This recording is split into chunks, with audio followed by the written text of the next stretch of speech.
konstitusi. Nah, hari ini kita seru banget bisa, menutup sesi dengan, materi yang bertemakan, presentation mindset. Uhuy, oke. Waktu dan tempat dipersilahkan Pak, Asep, yuk mulai. Gaskan Bu Tia. Gaskan, gaskan. Oke, terima kasih banyak Bu Tia. Assalamualaikum warahmatullahi wabarakatuh.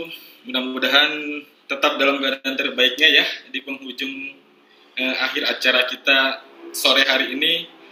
Betul tadi kata Bu Tia, meskipun karena saya anak bontot, Bapak Ibu semua peserta, saya di 12 CCT ini ternyata usianya yang paling muda.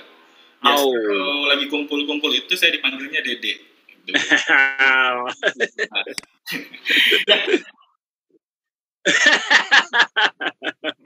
Pak Soehardi senyumnya cakep banget. Saya nggak rela gitu. Nggak rela. Oke. Baik teman-teman semua dan peserta di sore hari ini, saya mohon izin share screen dan sedikit membahas materi terkait presentation. Materinya mungkin agak sedikit menohok, ya, dan mudah-mudahan dengan materi ini mengantarkan kita untuk menghadirkan visual, untuk menghadirkan presentasi yang lebih baik lagi dari apa yang sudah kita buat sebelum-sebelumnya. Untuk itu Bapak Ibu, saya langsung mulai dan izin Bapak Ibu semua untuk melakukan share screen sebelumnya.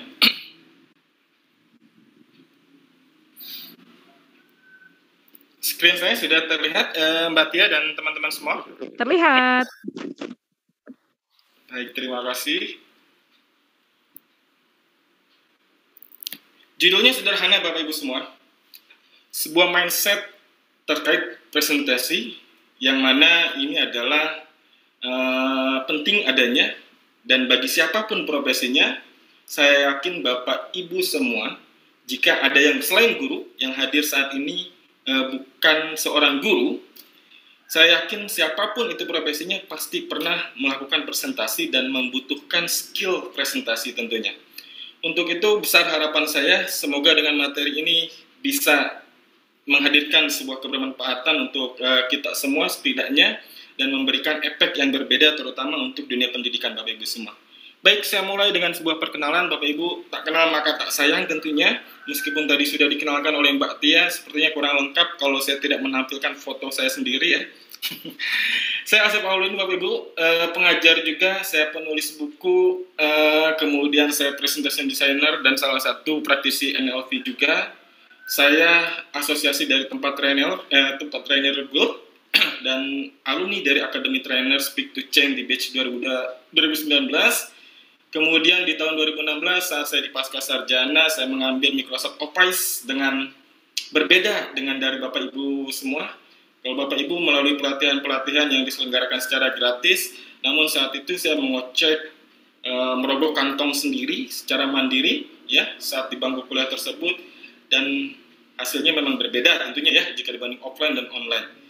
Saya juga konten kreator di Amazing Teacher, Instagram tentunya Bapak Ibu semua. Saya tidak aktif di Facebook, di YouTube. Saya hanya aktif di Instagram, sekalipun di media sosial Facebook itu hanya untuk berinteraksi, menyapa teman-teman dan siapapun. Di YouTube pun saya hanya menyediakan video-video untuk para alumni training saya.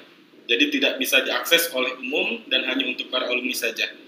Saya juga Bapak Ibu sudah seperti tadi Bu Tia sebutkan, saya alumni dari MSDH. Kalau Bapak Ibu yang sudah lama bergaul dengan PowerPoint dan kenal PowerPoint, pasti kenal apa itu MSDH. Salah satu rujukan di Indonesia training PowerPoint ya, yang sudah melegenda ya Bapak Ibu semua. Dari kelas basic sampai advanced class, kemudian infografis dan database, semua pelatihannya semua saya sikat, dan termasuk saya itu ikut juga di trainingnya Ustadz Rino, namanya Jago Desain juga. Kemudian selepas menimba ilmu tersebut, saya mendirikan kelas namanya Slide Pembelajaran Inspiratif. Saya mengisi berdua dengan Ustadz Fajar, rekan saya sebagai trainernya di sana. Jika Bapak Ibu berkenan, nanti boleh bermain-main ke tempat kami. Itu perkenalan singkat dari saya Bapak Ibu semua. Kita mulai sebuah presentation mindset Bapak Ibu.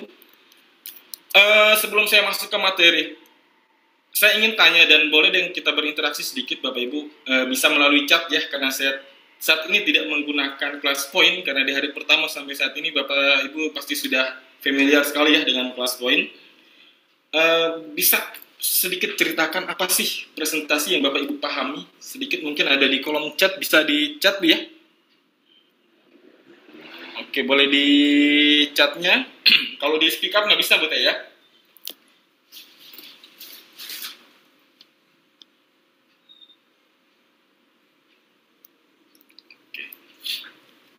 Oh, sudah ada satu nih. Oh, baru menarik saja. Oke. Pertanyaannya Bapak Ibu sederhana. Presentasi yang Bapak Ibu pahami itu apa menurut Bapak Ibu presentasi itu? Ya, sederhana seperti itu.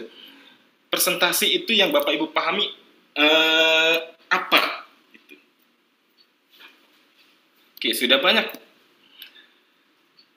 Memudahkan dalam menyampaikan materi. Slide simple to the point. Oke, menyampaikan ide-ide.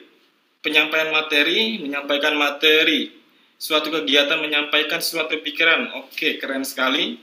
Mendelivery materi yang ingin kita goal, yang kita harapkan dan menarik audiens. Wah, luar biasa. Menampilkan materi secara menarik. Baik. Oke, saya rasa cukup ya Bapak Ibu semua.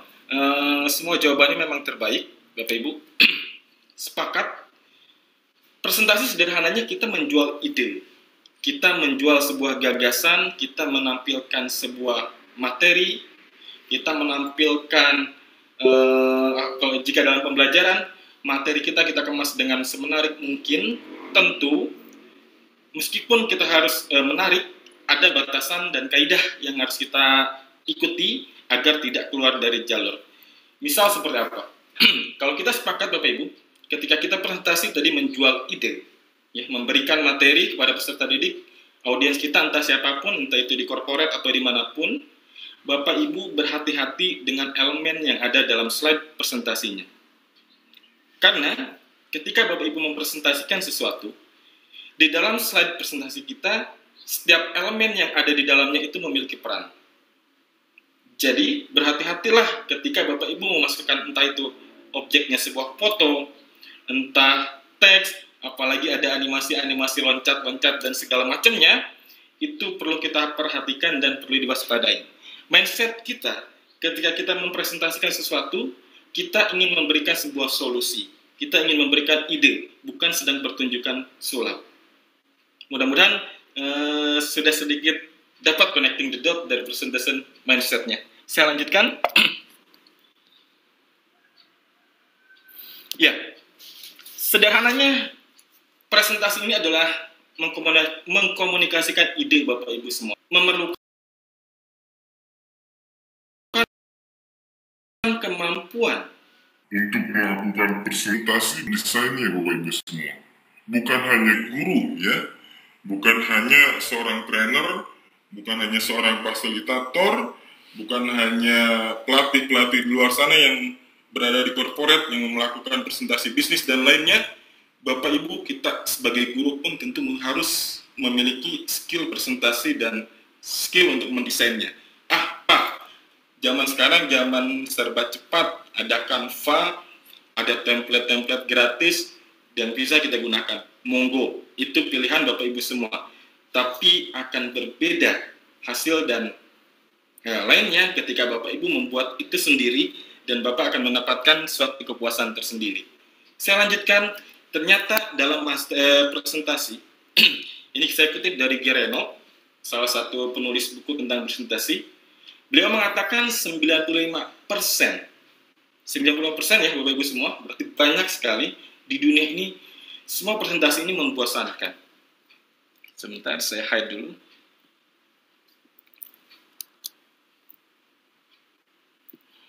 Ya, 95% slide presentasi yang dibuat oleh Bapak Ibu termasuk saya mungkin di dalamnya ya, di dunia tidak optimal dan membosankan.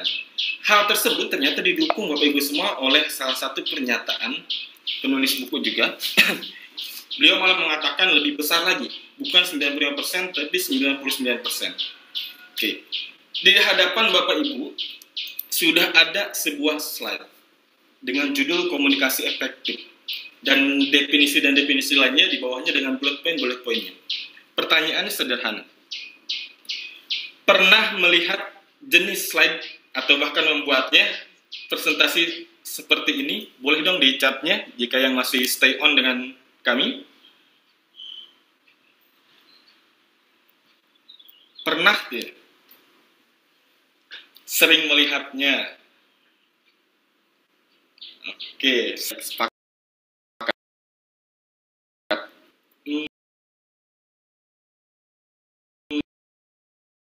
2 bulan lalu, saya diundang sebagai peserta oleh salah satu brand pendidikan yang sudah terkenal juga. Kemudian diminta untuk jadi trainer di sana. Dan sebelum menjadi trainernya, saya diwajibkan mengikuti pelatihannya. Mereka mungkin tidak tahu background saya sebagai apa, mungkin tahunya hanya sebagai guru gitu. Yang ditampilkan oleh pelatihnya kebetulan guru juga. Slide-nya secara urut dari 1 sampai 50 slide semuanya full seperti ini. Kira-kira Bapak Ibu semua, karena kita adalah makhluk visual, begitupun saya yakin ketika Bapak Ibu dengan pasangannya, yang pertama dilihat pasti secara visual dulu. Karena istrinya cantik, karena suaminya tampan. Ya, secara hierarki kita memang adalah makhluk visual. Pertanyaannya sederhana. Ketika 50 slide tersebut, Bapak Ibu dari halaman pertama sampai halaman 50, slide-nya seperti ini, apa yang Bapak Ibu rasakan? Dalam presentasi 2 jam, kita dihadirkan dengan sebuah visual seperti ini. Boleh dijawab di chatnya, monggo. Bosan banget. Membosankan. Yes, bosan. Mumet. Males bacanya. Bukan kita tidak cinta literasi ya Bu ya, gitu ya. Ada unsur visual di sana yang menjadikan kita tertarik. Pertanyaannya sederhana Bapak Ibu berikutnya. Kalau kita saja sebagai orang dewasa, mumet, muak, bosan dan boring dengan slide seperti ini, bagaimana peserta didik kita? Jangan harap mereka tertarik dengan pembelajaran kita. Jangan-jangan bukan karena aplikasinya yang kurang keren. Jangan-jangan bukan karena materinya kita menyampaikannya tidak menarik.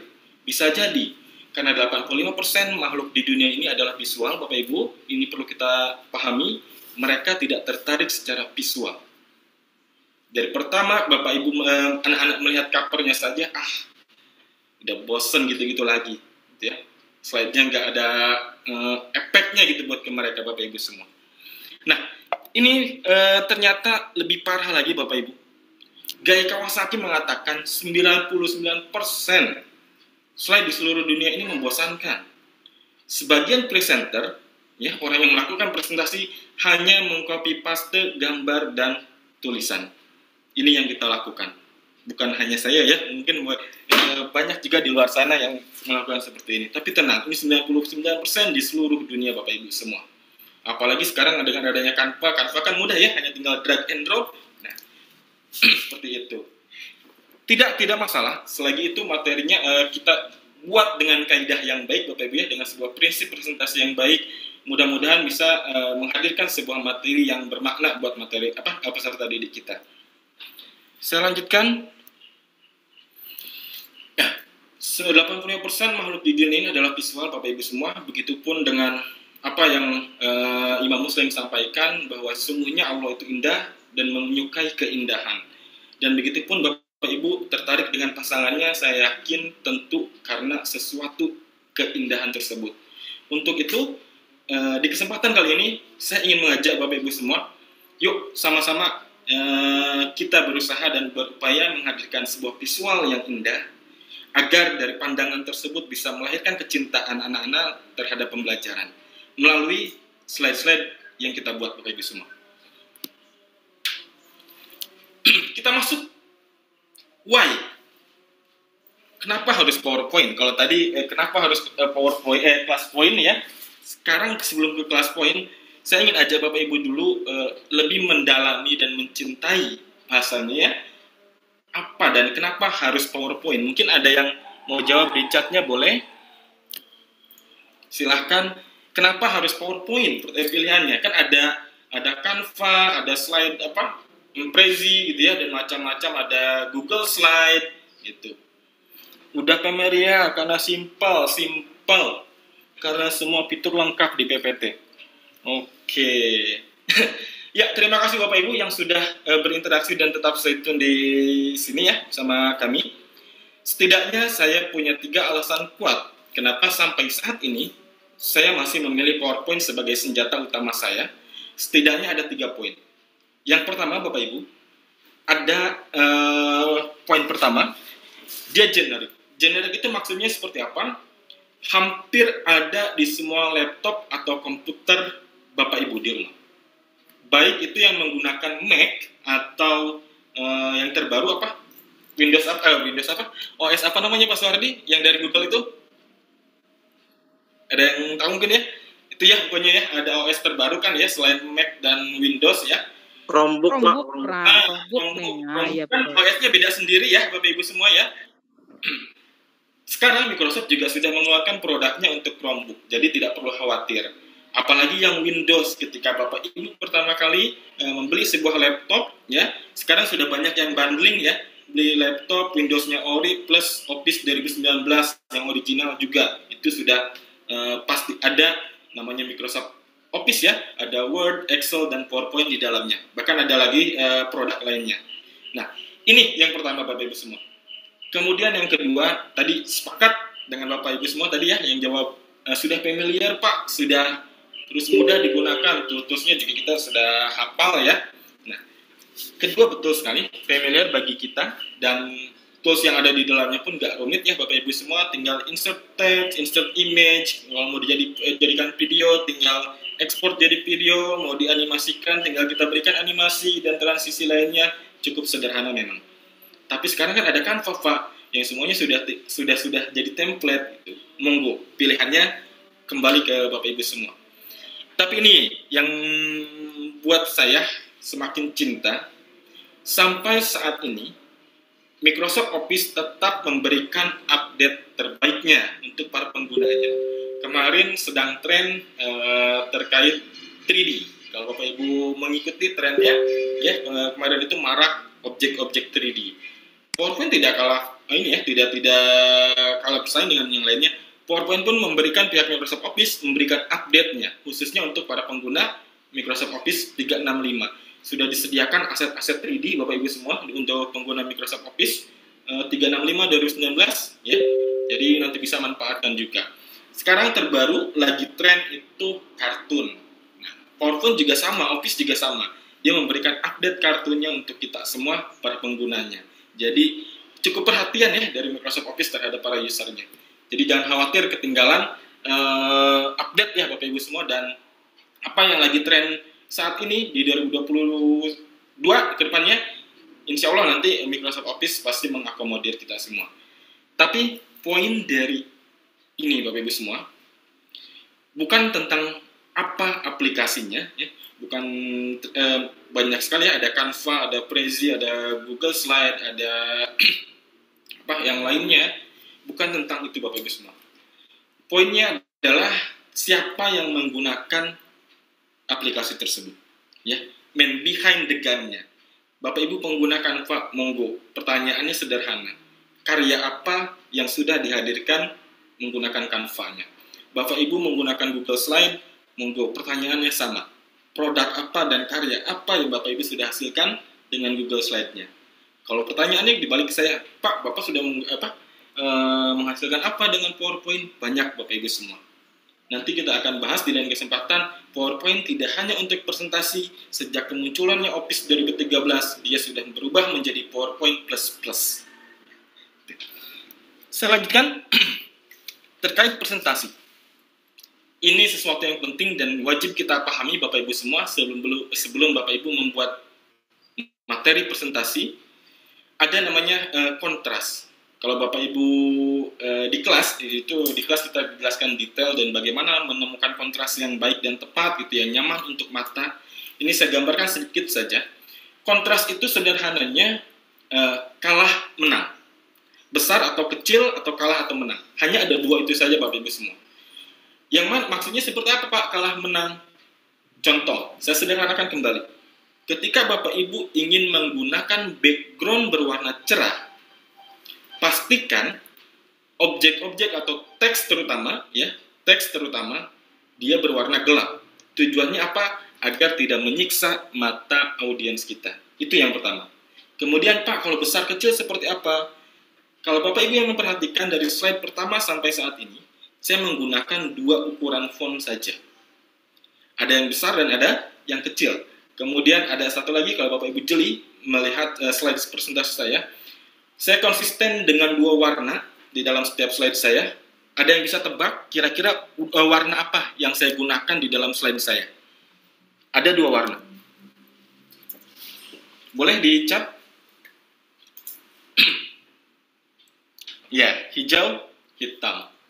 Dari slide pertama sampai saat ini saya konsisten menggunakan 2 warna. Kalau saya tanya jenis fontnya mungkin agak sulit ya, gitu ya, karena Bapak Ibu mungkin tidak hafal nama-nama font dan jenis-jenis fontnya. Terima kasih yang sudah menjawab Bapak Ibu semua. Itu yang kita sebut dengan repetisi. Kalau tadi Mas yang dari Wakom mengatakan ada repetisi ya, ada di awal tadi kita dengar, di presentasi pun sama Bapak Ibu semua. Kita menggunakan prinsip repetisi juga. Oke. Saya lanjutkan. Ada yang nyaman dengan slide seperti ini? Terbaca enggak? Pak Suhardi terbaca kan slide-nya? Rabun, Pak, rabun. Rabun.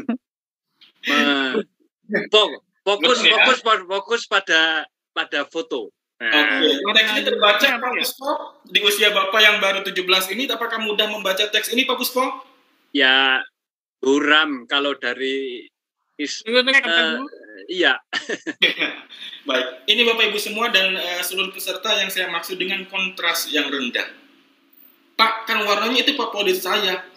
Bodoh amat itu mau warna favorit Bapak Ibu, mau warna kesukaannya, mau warna itu memiliki kenangan. Karena tujuan presentasi kita adalah menghadirkan ide, ya, memberikan materi, memberikan solusi. Kalau teksnya saja sulit terbaca, bagaimana akan ada solusi dari materi kita? Itu yang pertama yang perlu kita perhatikan Bapak Ibu semua. Kemudian berikutnya, kalau seperti ini, lebih mudah terbaca, pesannya sampai dan bisa diterima oleh Bapak Ibu? Ya. Ya, sepakat ya? Ya. Okay. Ada 2 warna di sini yang saya gunakan. Yang warna pertama, merah ini saya ambil dari warna baju si mbaknya, ya, untuk sebagai tema slide-nya. Kemudian warna hitam sebagai teksnya, warna hitam untuk memudahkan teksnya mudah terbaca. Tadi di awal ketika saya bahas kontras, saya jelaskan. Kontras itu hanya ada 2. Besar kecil atau kalah menang. Gampangnya, sederhananya, background saya berwarna putih ya. Berarti teks ataupun objek lainnya yang ada di atas slide saya berwarna kebalikannya. Ada sesuatu yang dikalahkan.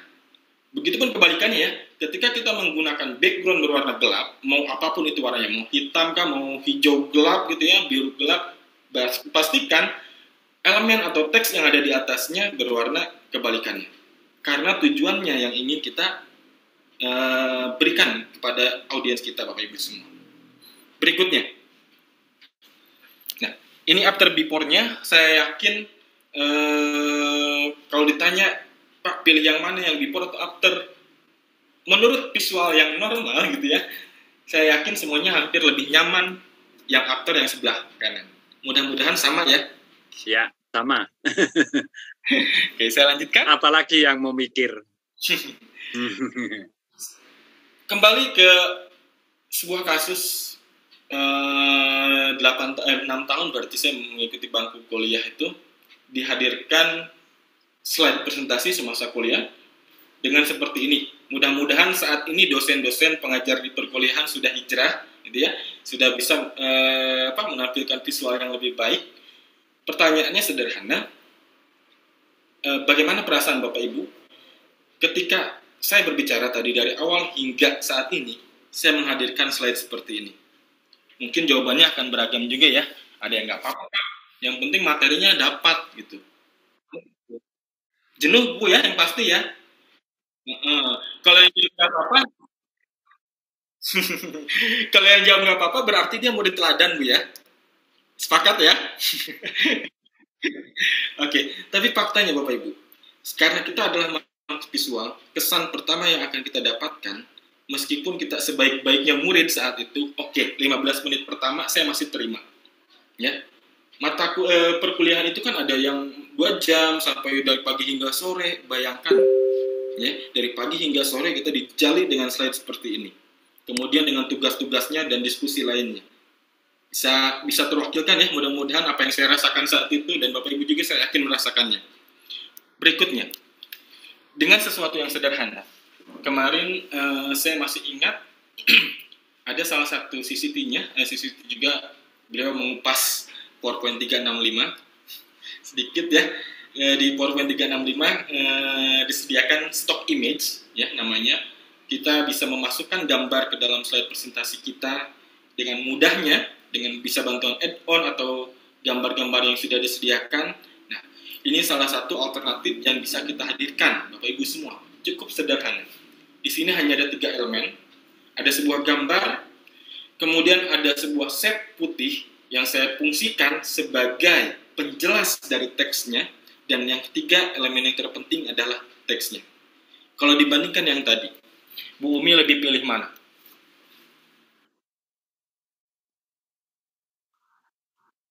Iya, berarti Bu Umi makhluk visual. Seperti itu ya. Oke, mudah-mudahan bisa didapat ya connecting the dot-nya ya, dari insight-nya ya. Mudah-mudahan bisa bermanfaat ya sedikit ini. I hope so. Baik, Bapak Ibu, ini bukan praktik ya, saya tidak praktik saat ini. Ini sedikit saja, kita sama-sama asah kapaknya. Bu Umi beli pisau 5 tahun yang lalu. Pisau tersebut tidak pernah digunakan. 5 tahun yang lalu berarti tahun 2016 ya Bu Umi ya? 2021. Bu Umi di 2021 ini ingin masak nasi goreng untuk suaminya tercinta. Pisau yang biasa digunakan tiba-tiba hilang, habis dimainkan oleh putranya atau apapun itu ya. Bu Umi akhirnya ambillah pisau yang ditaruhnya selama 5 tahun yang lalu ya. Pertanyaannya sederhana Bapak Ibu semua. Karena pisau itu tidak pernah dipakai, tidak pernah diasah, ketajaman pisau tersebut berkurang atau masih tetap sama seperti awal kita membelinya? Kurang ya? Nah, tajam waktu yang dulu. Lebih tajam waktu yang dulu. Sepakat Pak ya? Pasti kurang. Baik. Ini yang paling penting dari 2 hal yang ingin saya sampaikan ke Bapak Ibu semua. Ada layout namanya. Apa sih layout Pak? Bu? Gampangnya gini Bu. Bapak Ibu semua. Ketika Bapak Ibu membuat presentasi dengan apapun ya, dengan Canva kah, dengan Google Slide kah, dengan Prezi kah, dan alternatif lainnya, layout ini penting kita pahami. Maksudnya layout seperti apa? Saya ingin naruh teksnya di mana? Entah teksnya ada di pojok kanan atas, atau kemudian gambarnya ada di kanan atas juga, di kiri atas. Berarti dua-duanya teksnya ada di atas, di kanan atas, gambarnya ada di kiri atas. Menurut Bapak Ibu kalau seperti itu kan pasti tidak menarik ya. Dua-duanya ada di atas teksnya, kemudian gambarnya juga ada di atas.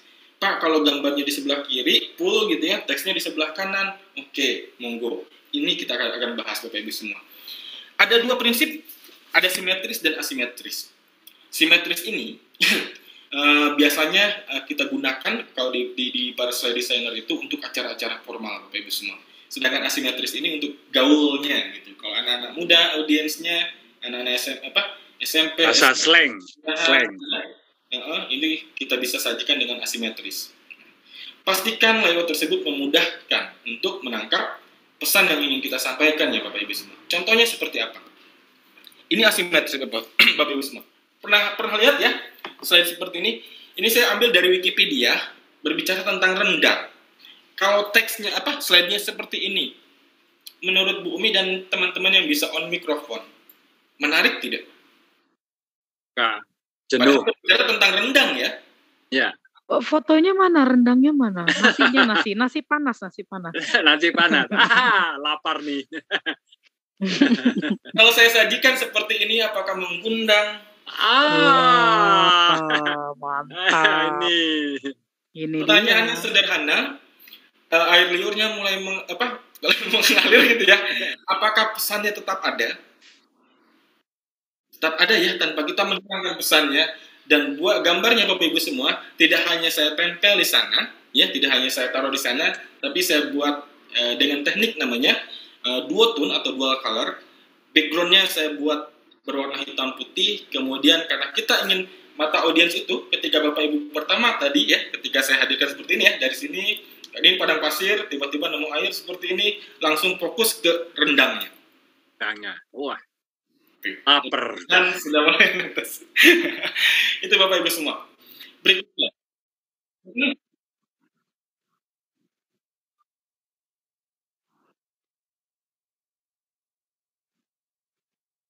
Betul sekali. Tadi di awal saya buka presentasi saya katakan pastikan setiap elemen yang ada di dalam slide presentasi kita itu memiliki makna.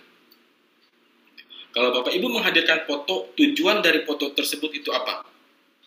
Kalau Bapak Ibu menghadirkan sebuah shape, maksud dan tujuan shape itu yang ada di dalam presentasi Bapak Ibu apa? Mudah-mudahan bisa membantu Bumi ya.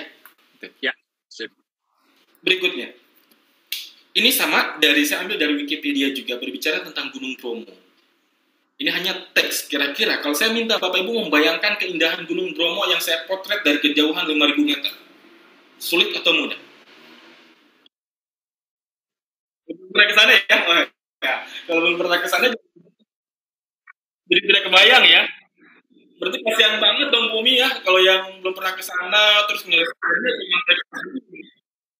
Iya. Nah, ini solusinya Bapak Ibu semua.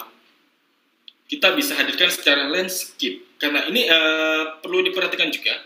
Landscape ini untuk apa sih gunanya?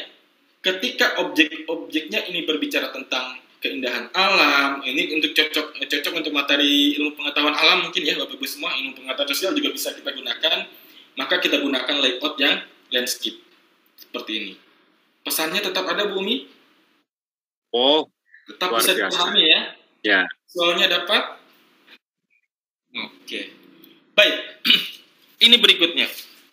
Terkait layout, saya yakin semuanya pasti pernah membuat slide semacam ini menggunakan bullet point. Tadi kan di awal saya tanya presentasi itu apa? Poin-poinnya saja Pak. Oh, ini poin-poinnya. Ya. Di chat saya coba open chat dulu ya Bapak Ibu semua. Pernah ya semuanya pernah membuat bullet point seperti ini? Terus gimana Pak? Kalau ini keempat-empatnya penting Pak. Ini poinnya loh Pak. Dari materi saya itu ini poin yang paling pentingnya. Memvisualkannya seperti apa? Oke. Ada infografis Bapak Ibu semua. Bapak Ibu pasti pernah melihat poster ya. Poster terkait 5M. Mencuci tangan, kemudian sebagainya. Mereka menyajikan 5M secara ringkas. Tapi ketika kita melihatnya, memahami pesan yang ingin disampaikannya. Dibanding teks seperti ini. Betul Bumi? Untuk itu solusinya, Bapak Ibu, kita bisa membuat seperti ini, sejenis infografis ya. Pesannya saya ulangi ya, dari sini bangun tepat waktu hingga jangan lupa berpamitan ke kedua orang tua, semuanya kita wakilkan dengan gambar. Misal yang pertama, karena ini berbicara tentang waktu, kita hadirkan sebuah gambar yang berhubungan dengan waktu. Kemudian yang kedua, jangan bermain saat mandi. Ini kan berhubungan mandi. Kita cari gambar-gambar yang relevan ya. Itu ya Bapak Ibu semua. Kemudian yang ketiganya berhubungan dengan sarapan dan makanan. Ya kita hadirkan gambar yang berhubungan juga. Dan yang terakhir, sebelum kita berangkat, jangan lupa berpamitan. Ini saya dapatkan gambar premium Bapak Ibu semua. Kita hadirkan gambar-gambar yang benar-benar mewakili apa yang ingin kita sampaikannya. Sehingga audiens saya yakin lebih mudah untuk menangkap materi pembelajaran kita. Jadi mohon maaf tadi kalau Bu pemateri yang kedua tadi menyampaikan jangan-jangan kita belum maksimal ketika mengajar. Bukan itu ternyata. Bisa jadi secara visual saja. Ketika kita mengajar, anak didik kita sudah tidak tertarik sama sekali dengan presentasi Bapak Ibu semua. Jadi jangan salahkan aplikasinya ataupun diri sendiri ya. Bisa jadi ya memang karena 85% makhluk dibina ini adalah visual Bapak Ibu semua. Mudah-mudahan ini bermanfaat. Dan terakhir layout berikutnya, ini saya yakin di semua sekolah pasti pernah membuatnya ya Pak ya, tentang Student of the Month ini. Kalau dibuatnya seperti ini saja kan monoton sekali ya. Sekalipun ada foto, terus fotonya juga ditaruh asal-asalan, itu nggak nggak berkaidah gitu ya, tidak memiliki power dari visualnya. Ini alternatif bisa kita hadirkan dengan gambar juga Bapak Ibu semua, dan sedikit teknik ya. Ini hanya di crop saja, tapi ketika kita gunakan prinsipnya, tentu ini menghadirkan sebuah pesan yang berbeda. Itu slide terakhir saya. Mudah-mudahan ini bermanfaat Bapak Ibu semua. Pepatah mengatakan al-ilmu pepatah Arab ya, ilmu bila malin kasih sajar bila samarin. Beliau mengatakan bahwa ilmu ya yang tadi amalkan ini seperti pohon yang tidak berbuah. Mudah-mudahan yang sedikit saya sampaikan ini bisa bermanfaat Bapak Ibu semua, dan ketika Bapak Ibu hadir mengisi sebuah program apapun di sana, tolong disampaikan kembali kepada siapapun audiensnya bahwa visual itu penting. Dan pesan terakhir sebelum saya akhiri Bapak Ibu semua, saya punya kelas saat ini tidak buka untuk basic. Saat ini ada di tanggal 1 dan 2 Januari kita ada advance class, dan ini khusus untuk para alumni yang setelah mengikuti kelas basicnya. Saat ini sedang promo, jadi nanti kapan-kapan kalau Bapak ingin belajar terkait presentasi, terkait bagaimana sih membuat presentasi yang baik dan benar, kemudian kita juga ada enrichment atau pengayaan dari setiap untuk alumni. Mungkin di sini Pak Andi juga bisa merasakannya ya. Gitu. Kita berbagi di sana. Ketika Bapak Ibu sudah mengikuti kelas kami, Bapak Ibu kita joinkan di sebuah grup khusus untuk para alumni, dan setiap bulan kita berikan pengayaan terkait materi-materi yang up to date tentunya. Bukan hanya terkait presentasi atau PowerPoint, ya kita mengikuti perkembangan. Mudah-mudahan bermanfaat. Yang singkat ini Bapak Ibu semua, jangan NATO ya, no action, training only. Terima kasih. Assalamualaikum warahmatullahi wabarakatuh. Waalaikumsalam warahmatullahi wabarakatuh. Wah, saya ketampar-tampar ini.